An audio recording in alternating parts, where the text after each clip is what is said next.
All right, are we ready for chapter 7?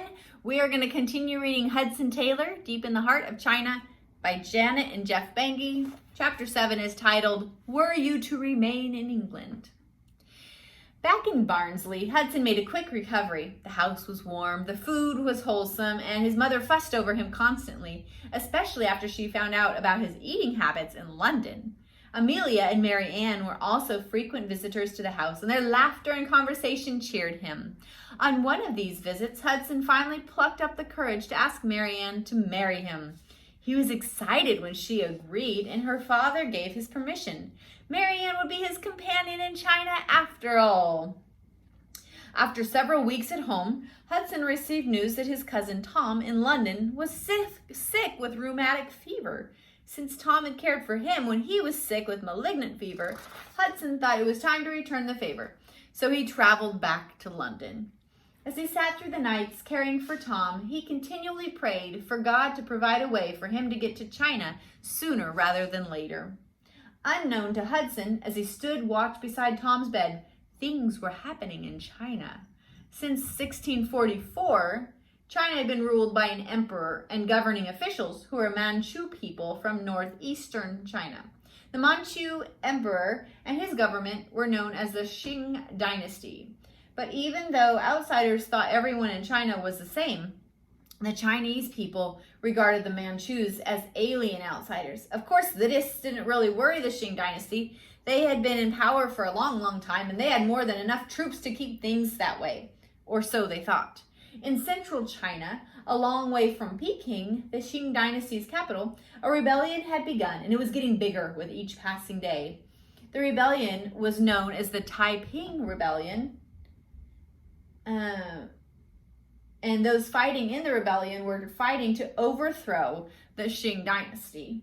Soon the Taipings had control of much of central China, including the old capital of Nanking. But more important for Europeans than how much territory the Taipings controlled was what their leaders thought about white people. While they wanted the English to stop importing opium into China, the Taipings did not believe that white people were barbarians, as many Chinese people did. Instead, they believed that all men were brothers and that rather than being kept out of the interior of China, white people should be allowed to go where they wished and meet with whomever they wanted. News of the rebellion slowly drifted back to England, and Hudson first read about it in the Gleaner, the newsletter of the Chinese Evangelization Society. He was excited by what he read, but he was also very busy. While taking care of Tom, he had once again run out of money. This time, though, he felt God had a different plan to meet his needs than before. And sure enough, as Hudson prayed about the situation, Dr. Brown from the Bishopsgate area of London offered him a job as his assistant. Not only that, Dr. Brown offered to adjust the hours Hudson worked so that he could continue his medical studies at London Hospital.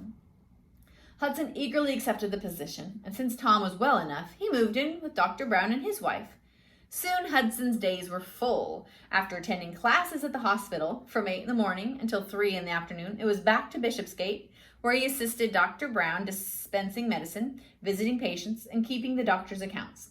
When he had finished helping Dr. Brown in the evening, Hudson prayed, studied the Bible, pored over his medical books, and practiced writing Chinese pictographs late into the night. The days were long, but Mrs. Brown's wonderful cooking seemed to give Hudson the energy he needed to keep going. Mary Ann made trips to London to visit Hudson, but with each trip, he couldn't help noticing that Mary Ann did not seem to share his enthusiasm.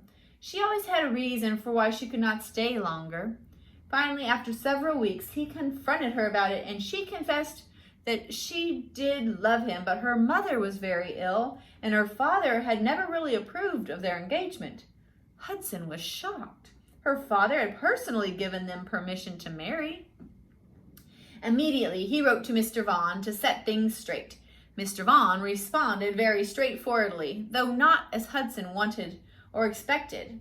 His letter read, "Were you to remain in England, nothing would give me more pleasure than to see you happily married to Mary Ann.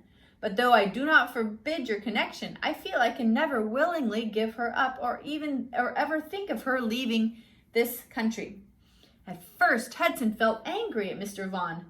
Why did he say yes to the marriage in the first place? Why didn't he say what he really felt in the beginning? But the more he thought about it, the more he could sympathize with the way Mr. Vaughan felt. Over and over in his mind, he played an imaginary conversation with Mr. Vaughan. The conversation went something like this. Mr. Vaughan, Mr. Vaughan would say, where are you going to live once you are married? And Hudson would say, China. And Mr. Vaughan would say, what part of China? After all, China is a very big country. And Hudson would say, I don't know yet. God hasn't shown me, but I believe it will be somewhere in the interior, somewhere where foreigners have never been. Mr. Vaughan would say, what means of support will you have? And Hudson would say, the Chinese Evangelization Society might send me out, but I have not fully decided to take up their offer, nor are they financially stable. In short, we will go with nothing except what God supplies. And Mr. Vaughan would say, how often will you bring Mary Ann home to visit her family? And Hudson would say, I can't promise you that you'll ever see her again. When Hudson thought about things this way, it was easy to see why Mr. Vaughan was not eager for them to marry. But he loved Mary Ann. He was convinced she would make a wonderful wife. Of course, he could always not go to China. Mary Ann was always telling them he could help many people at home in England as a doctor. Yet as much as he loved Mary Ann, he loved God more. And God had called him to China, with or without a wife. There was nothing left to do but end the engagement. Although he was depressed over the breakup with Mary Ann, he was excited by the stories of the Taiping rebellion that continued to be reported in the Gleaner. There was a great optimism among churches and missionary societies that this could be the break they were all looking for, the break that would once and for all let missionaries penetrate into inland China. With his head full of the events taking place in China, Hudson sometimes found it hard to focus on his medical studies. It was at this time a major thought occurred to him. Yes, he loved medicine and the idea of being a doctor, but medical knowledge was simply a tool. He was called to be an evangelist, and if his medical training helped him to evangelize more effectively, then well and good. But one thing was for sure, he knew he wasn't called to China to just start a hospital in one of the treaty ports. He was called to evangelize inland China. And now the Taiping Rebellion seemed to be providing a wonderful opportunity to finally get where he knew he was called, deep into the heart of China. So why should he continue on with his medical training when it was training him to be something he knew God hadn't called him to be? No, it was time for him to be on his way to China. At the same time that Hudson was having these thoughts, the Chinese Evangelization Society decided that the present opportunity in China was too good to miss. They decided to send 2 missionaries there immediately. When the society found out that Hudson Taylor was available, they soon decided that he should be the first to go. The Chinese Evangelization Society would pay for his trip to China and would send him money each month to meet his living expenses. He would go first to Shanghai and wait there until opportunities opened up for him to move farther inland. Hudson was delighted. The Chinese Evangelization Society booked him passage to China on the Dumfries, a 2-masted sailing ship leaving from Liverpool on September 19th, headed for Shanghai. Hudson quickly set about gathering the supplies he needed to take with him. Finally, several days before the Dumfries was due to sail, he arrived in Liverpool, where his family was waiting for him. Mr. Peirce from the Chinese Evangelization Society also joined them, as did Aunt Hannah. They all spent several wonderful days together. Finally, September 19th, 1853 arrived. The crew were just stowing the last of the cargo when Hudson arrived at the dock. Hudson went aboard, and the steward showed him to his cabin in the stern of the ship. The cabin had been freshly painted in honor of the only passenger of the trip. His family, Mr. Peirce, and a local minister all accompanied him to his cabin, where they prayed and read psalms together. Finally, they had to leave the ship as it was about to set sail. Hudson hugged his mother one last time, and when she was safely back on the dock, the mooring ropes were let go and the Dumfries slid away from the dock out into the Mersey River. Captain Morris gave the order to hoist the sails, and as the wind caught them, the ship began the 3-mile trip down the Mersey to the Irish Sea. Hudson waved as hard as he could at his family on the dock, and as they began to fade from sight, he climbed into the rigging in hopes of getting one last look. He was 21 years old and on his way to China at last. 4 days out from Liverpool, the Dumfries ran into the fierce storm that nearly wrecked it and its crew on the rocks of the Welsh coast. It took Captain Morris and his crew nearly 2 weeks to repair all the damage done to the ship by the storm.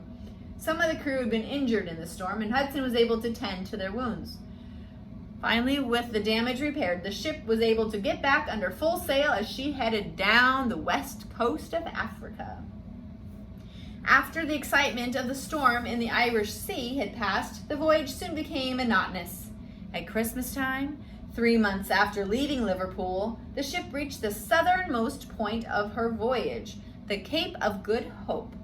The Dumfries log showed that the ship had traveled 14,500 miles so far, but there was still a long way to go before she reached China. By early January of 1854, the Dumfries had begun the long haul across the Indian Ocean.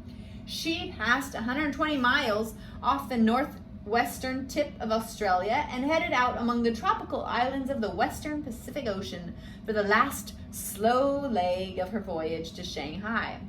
Occasionally, she came close enough to an island for the inhabitants to paddle out to the ship to offer coconuts and shells in exchange for knives or blankets.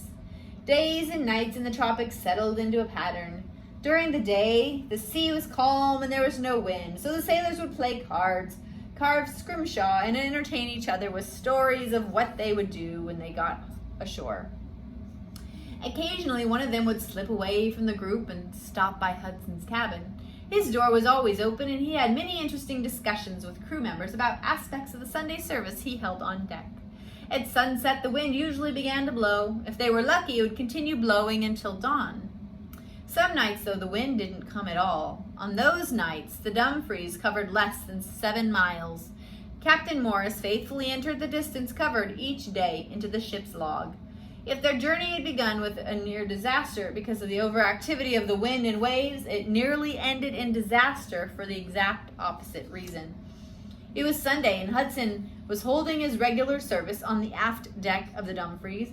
Many crewmen sat around on barrels and coils of rope, listening as he preached. But Captain Morris didn't seem to be paying attention to the service.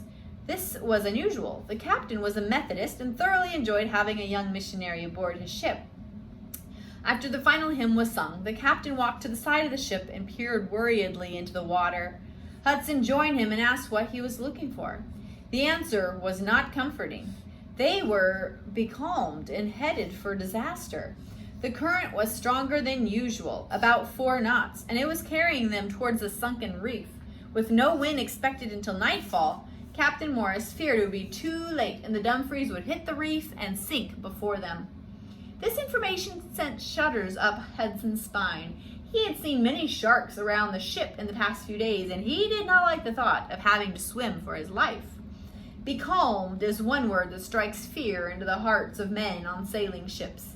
A storm, even a hurricane, can often be outrun, but a becalmed ship goes wherever the current takes it, and there is nothing that can be done about it. In the Irish Sea, the Dumfries had nearly been lost because of too much wind. Now it seemed she would be lost because of too little wind.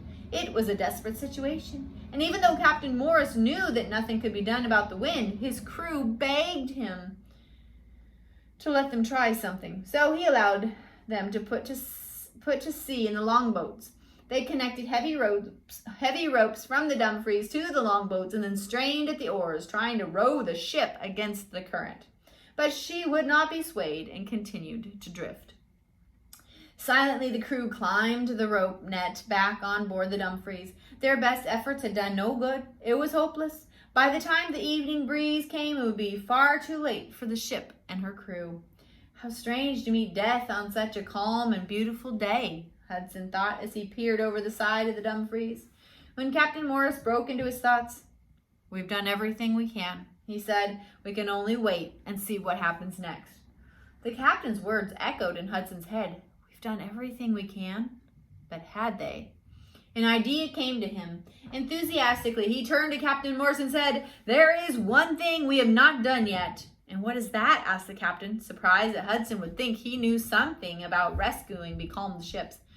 4 of us on board are Christians. Let's each go to his own cabin and agree together to pray and ask God to give us wind right away. He can just as easily send it now as at sunset." Captain Morris agreed, since no one but God could help them now.